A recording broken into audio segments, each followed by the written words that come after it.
Bompard, il faut bien comprendre, et je vais essayer d'expliquer ça ce soir pendant toute l'émission, il faut bien comprendre ce que c'est que Mélenchon, Bompard et tous les autres. Ils veulent une stratégie de la tension. Ils le disent textuellement. Qu'est-ce que ça veut dire une stratégie de la tension?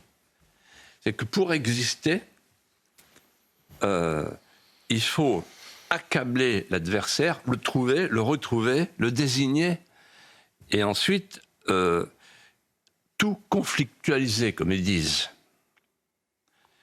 Il y a quelques jours, je me souviens que j'avais entendu avec effroi un mot qui est passé inaperçu dans tous les médias, quand Mélenchon a dit « il est temps maintenant d'utiliser des méthodes impactantes ». Je ne sais pas si vous vous souvenez.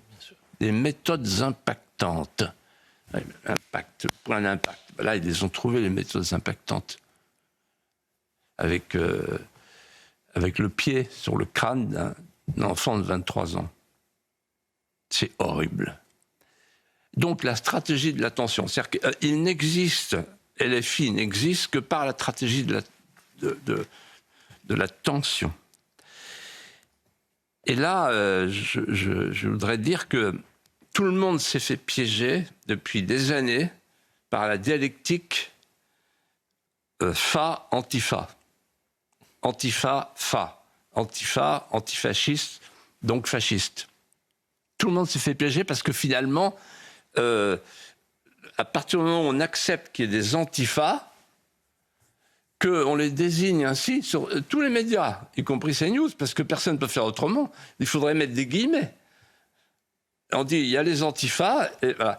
Et d'ailleurs, il y a même une journaliste tout à l'heure qui disait l'ultra-droite qui va manifester demain, sur CNews.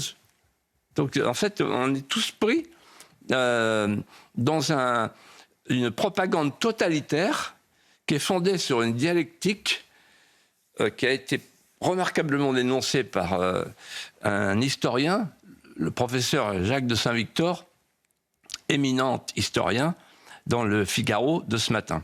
Alors j'explique. Donc il y a, en fait, il y a les fascistes et les antifascistes. Bien. Donc les antifas, c'est l'abréviation des antifascistes. Il y a deux sortes de violences selon leur rhétorique. Il y a la violence des fascistes, qui est une violence pure. C'est-à-dire, c'est la violence pour la violence. L'apologie de la violence. Ça, c'est les fascistes. Et puis, il y a les antifascistes, c'est la violence réactive, pour empêcher que le fascisme ne gagne, ne triomphe. Alors, qu'est-ce que l'antifascisme? Eh bien, l'antifascisme, c'est le mouvement qui permet de vaincre le fascisme. Seulement, le problème, c'est que quand vous regardez l'histoire depuis 2 siècles, ça ne colle pas. Ça ne fonctionne pas. Pourquoi? Parce qu'en fait, la gauche s'est mariée, a épousé la violence depuis 2 siècles. Et c'était avant le fascisme. Donc, la lutte contre le fascisme, c'est quand le fascisme est au pouvoir. Mais là, il n'était pas au pouvoir au XIXe siècle. Et il n'est plus au pouvoir depuis 1945. Donc on voit bien que cette rhétorique, elle s'inscrit dans le vide.